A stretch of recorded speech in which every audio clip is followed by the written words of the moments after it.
Hello everyone, welcome to Ken study. आज है 8 मई और आज के करंट अफेयर सेशन में हम जिन टॉपिक्स को कवर करेंगे वो टॉपिक्स हैं ई कोड्स मिशन के बारे में देखेंगे। देन हम देखेंगे लिपुलेख पास के बारे में, एटॉमिक एनर्जी रेगुलेटरी बोर्ड के बारे में देखेंगे, हाल ही में रिलीज हुई ग्लोबल हेपेटाइटिस रिपोर्ट 2026 के बारे में देखेंगे।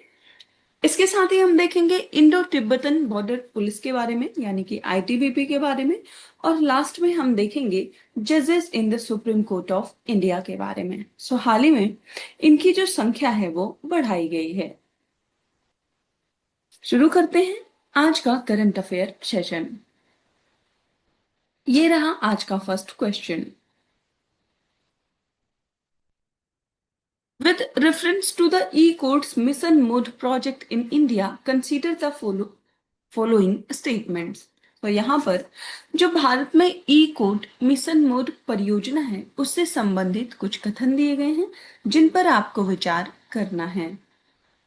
फर्स्ट स्टेटमेंट है, the project is implemented by the department of justice under the ministry of law and justice with the guidance from the committee of supreme court.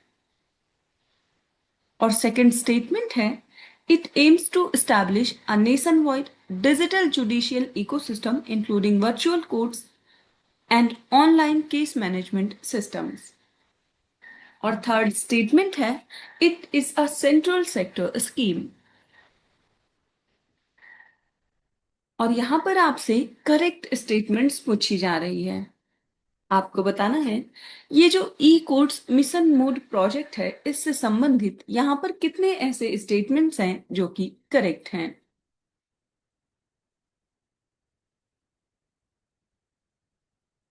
इस question में आपका correct option हो जाएगा ऑप्शन सी। यहाँ पर ये तीनों ही स्टेटमेंट्स करेक्ट हैं। आप ध्यान रखेंगे कि ये एक सेंट्रल सेक्टर स्कीम है। आप देख सकते हैं। So this project is funded and implemented by the Department of Justice while the E-Committee of the Supreme Court provides policy and technical guidance.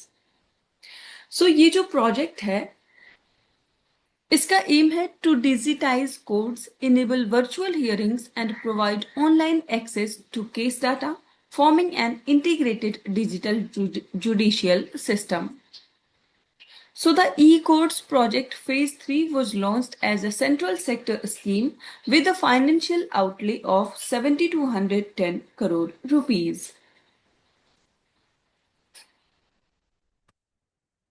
बढ़ते हैं नेक्स्ट क्वेश्चन की ओर।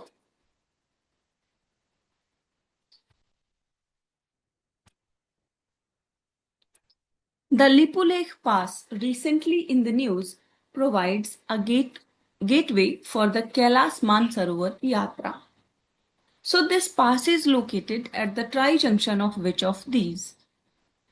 यहाँ पर आपसे पूछा जा रहा है लिपुलेख दर्रा जो कि हाल ही में खबरों में रहा है, यह कैलाश मानसरोवर यात्रा का प्रवेश द्वार है। आपको बताना है कि ये जो पास है ये किन तीन स्थानों के ट्राई जंक्शन पर स्थित है। आपके ऑप्शंस हैं India, Nepal and China, second India, Bhutan and China, third India, Myanmar and China, या फिर India, Pakistan and China.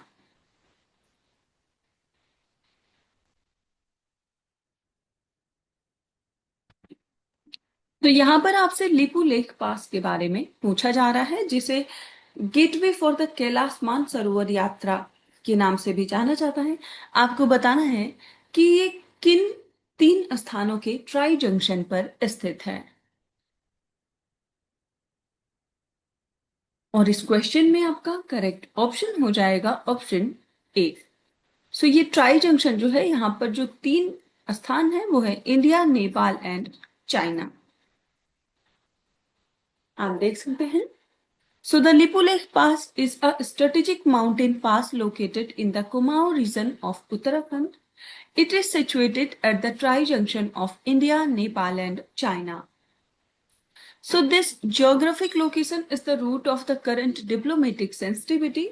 While India has historically used this pass for the Kailash Mansarovar Yatra and recently constructed a road to facilitate easier travel, so Nepal claims that the pass falls within its territory, जिसकी वजह से ये जो पास है ये अभी news में रहा है.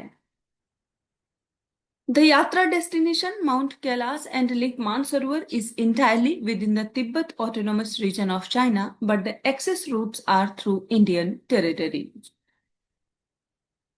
The Ministry of External Affairs organized the journey, which is a major point of cultural and diplomatic engagement.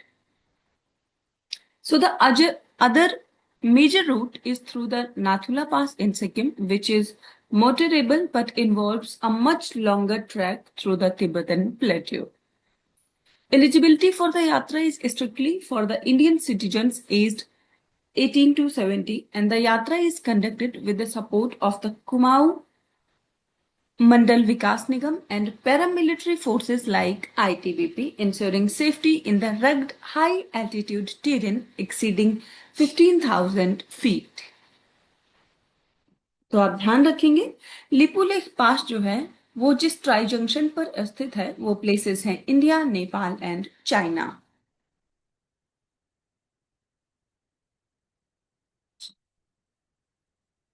बढ़ते हैं नेक्स्ट क्वेश्चन की ओर.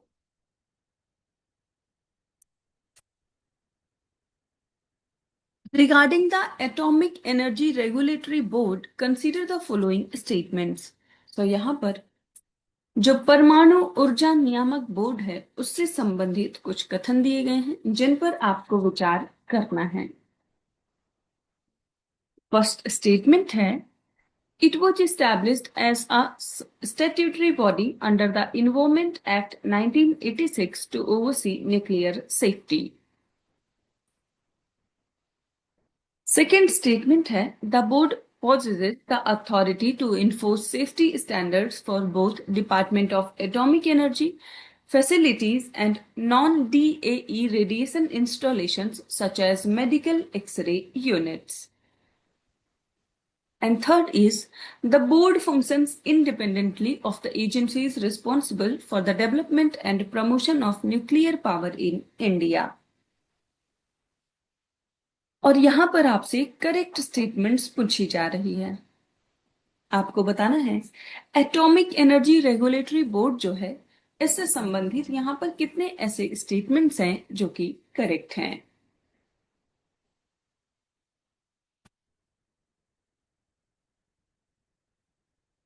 और इस क्वेश्चन में आपका करेक्ट ऑप्शन हो जाएगा ऑप्शन बी. सो यहां पर केवल दो ही स्टेटमेंट्स करेक्ट हैं और वो स्टेटमेंट्स हैं सेकंड और थर्ड, जबकि ये जो फर्स्ट स्टेटमेंट है ये इनकरेक्ट है क्योंकि ये एटॉमिक एनर्जी रेगुलेटरी बोर्ड जो है इसको कॉन्स्टिट्यूट किया गया था by the president of India in 1983 under the atomic energy act 1962. आप यहां डिटेल में देख सकते हैं.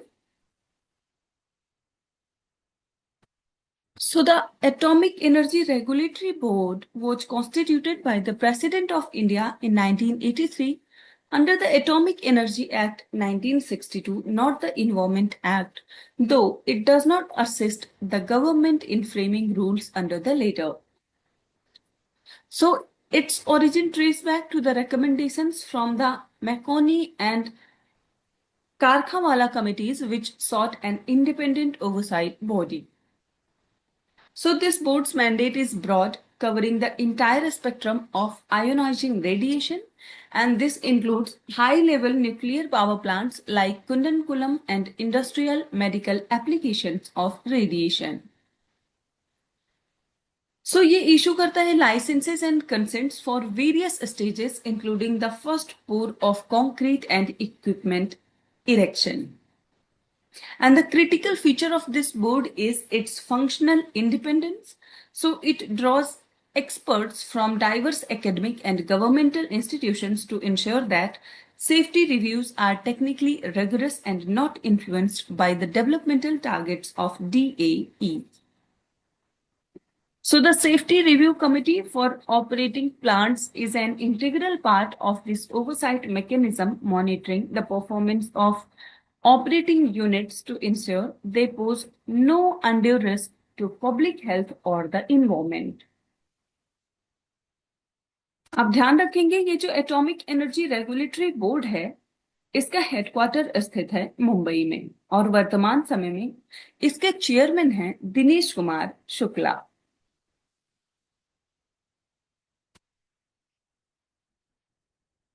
बढ़ते हैं नेक्स्ट क्वेश्चन की ओर।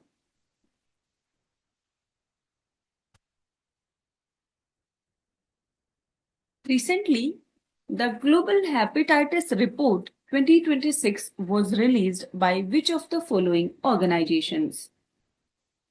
यहां पर आपसे पूछा जा रहा है हाल ही में निम्नलिखित में से किस संगठन के द्वारा ग्लोबल हेपेटाइटिस रिपोर्ट 2026 जारी की गई है? आपके ऑप्शंस हैं यूनिसेफ, यूएनडीपी, वर्ल्ड बैंक या फिर डब्ल्यूएचओ।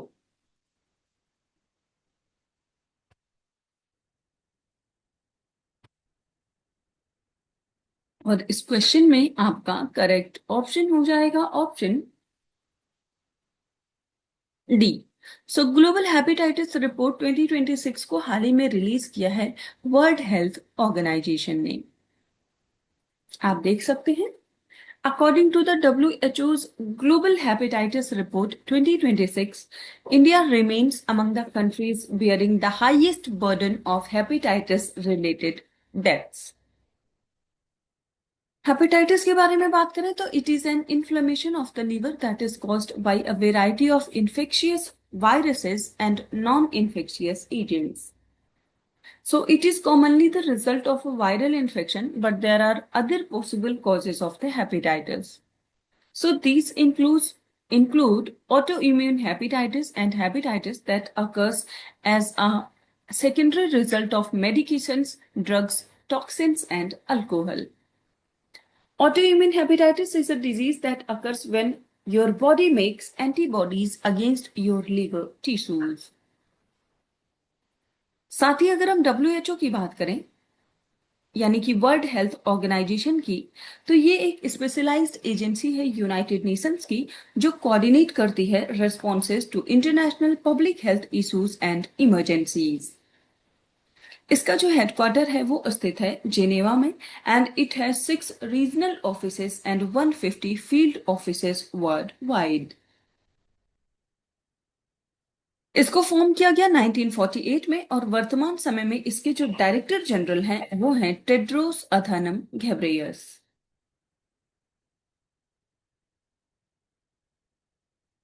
बढ़ते हैं नेक्स्ट क्वेश्चन की ओर।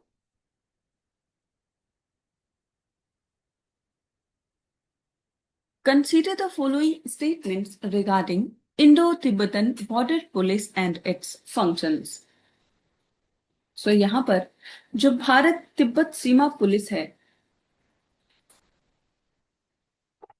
पुलिस बल और उसके कार्यों से संबंधित यहाँ पर कुछ कथन दिए गए हैं जिन पर आपको विचार करना है।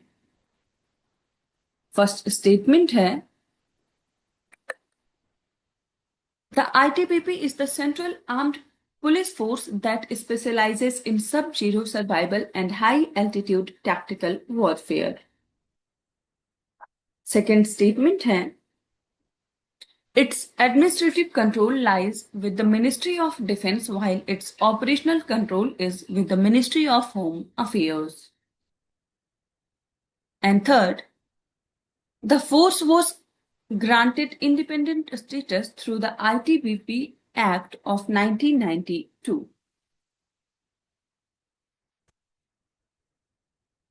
और यहां पर आपसे करेक्ट स्टेटमेंट्स पूछी जा रही है। आपको बताना है ये जो इंडो तिब्बतन बॉर्डर पुलिस और उसके फंक्शंस हैं इससे संबंधित यहाँ पर कितने ऐसे स्टेटमेंट्स हैं जो कि करेक्ट हैं।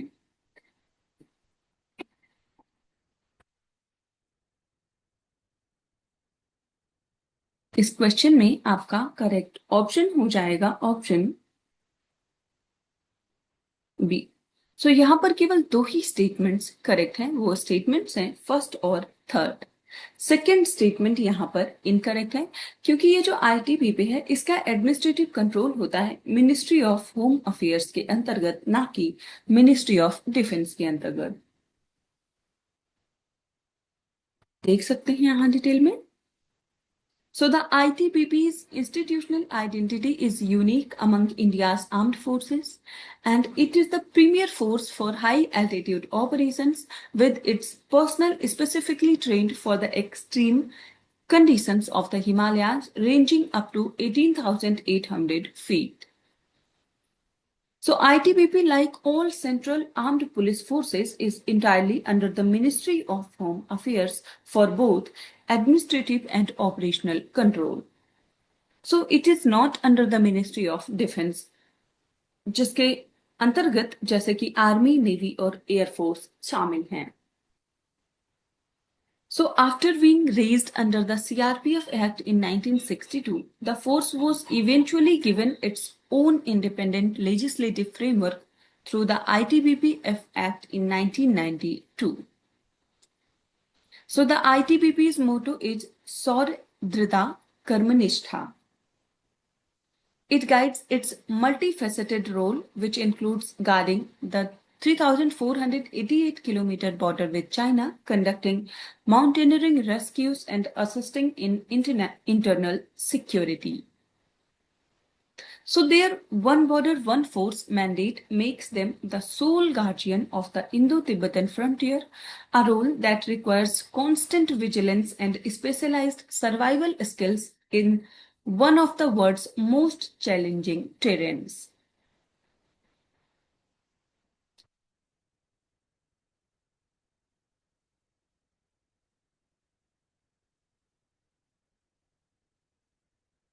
तो आपने देखा कि जो आईटीबीपी है उसका जो एडमिनिस्ट्रेटिव और ऑपरेशनल कंट्रोल है वो है मिनिस्ट्री ऑफ होम अफेयर्स के अंतर्गत, और वर्तमान समय में आईटीबीपी के जो डायरेक्टर जनरल हैं वो हैं सत्यजीत सिंह कपूर. आप ध्यान रखेंगे इसका हेडक्वार्टर स्थित है न्यू दिल्ली में. बढ़ते हैं नेक्स्ट क्वेश्चन की ओर.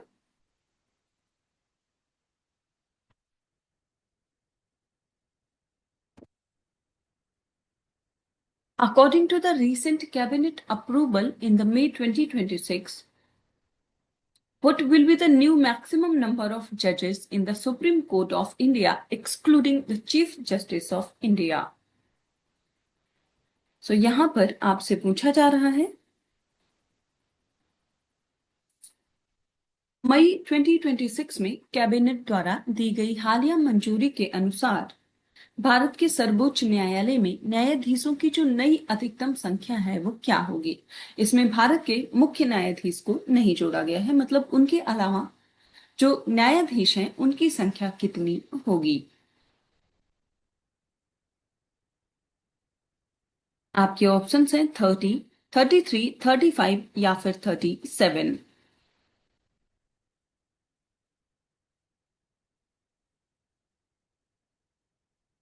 तो इस क्वेश्चन में आपका करेक्ट ऑप्शन हो जाएगा ऑप्शन डी. सो ये संख्या हो जाएगी 37. आप देख सकते हैं. So the Union Cabinet has approved a proposal to increase the judge strength of the Supreme Court of India by 4, raising the total from 33 to 37.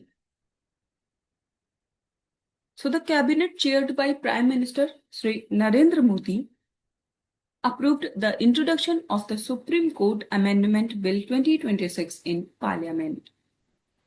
This bill amends the Supreme Court Act 1956, and the amendment increased the number of judges of Supreme Court by 4, elevating the present strength from 33 to a new strength of 37, excluding the Chief Justice of India. So the Article 124 Clause A of the Constitution of India originally provided for a Chief Justice of India and not more than 7 other judges. बाद में इसमें समय के साथ परिवर्तन होता गया और वर्तमान स्थिति देखें तो अब जो जजेस की संख्या है वो हो जाएगी 37, excluding chief justice of India. अगर सीजीआई को इंक्लूड करेंगे तो ये हो जाएगी 38। The expenditure on the salaries of judges, supporting staff, and other facilities will be met from the Consolidated Fund of India.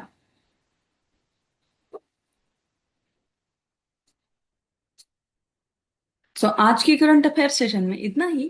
Thank you for watching. Do like, share and subscribe.